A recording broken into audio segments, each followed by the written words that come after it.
4000 kilometre দূর থেকে সফলভাবে সম্পন্ন হলো স্বয়ংক্রিয় অস্ত্রোপচার। রোগীর শরীরে প্রবেশ করানো হয়নি কোনো চিকিৎসা সরঞ্জাম। 5G নেটওয়ার্কের মাধ্যমে ডেটা আদান প্রদান করে রোবোটিক প্রযুক্তির মাধ্যমে সার্জারি সফল করেছে চীনের চিকিৎসকদের দুটি দল। দুর্গম অঞ্চলের মুমূর্ষু রোগীদের চিকিৎসার সুবিধায় এই অনন্য উদ্ভাবন চীনের।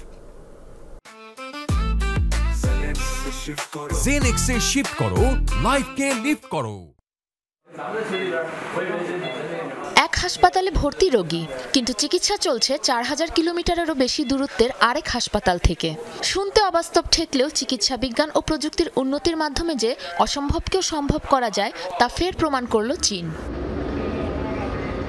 এই অসাধ্য সাধন করেছে জিজাং অঞ্চলের নাক্কো পিপলস হাসপাতাল ও লিয়াওনিং প্রদেশের ডালিয়ান মেডিকেল ইউনিভার্সিটির চিকিৎসকদের দুটি দল। রোগীর শরীরে কোনো রকম সার্জিক্যাল সরঞ্জাম প্রবেশ না করিয়ে চালানো হয় স্বয়ংক্রিয় অস্ত্রোপচার। 5G নেটওয়ার্কের মাধ্যমে চলে চিকিৎসা সংক্রান্ত ডেটা আদান প্রদান। এতে সফলভাবে সম্পন্ন হয় ইউরোলজিক্যাল বা মূত্রতন্ত্রের সার্জারি। সমুদ্রপৃষ্ঠ থেকে অন্তত 4500 মিটার উচ্চতায় অবস্থিত চীনের দক্ষিণ পশ্চিমের জিজাং অঞ্চলের নাক্কু শহর। অতিরিক্ত উচ্চতা, নিম্নচাপ, অক্সিজেনের স্বল্পতার পাশাপাশি রোগীর শারীরিক পরিস্থিতি সব মিলিয়ে এই অস্ত্রোপচার পরিচালনা ছিল কঠিন এক চ্যালেঞ্জ। চিকিৎসা বিজ্ঞানের দৃষ্টিতে এই রোবোটিক সার্জারি এক বিরাট অগ্রগতি।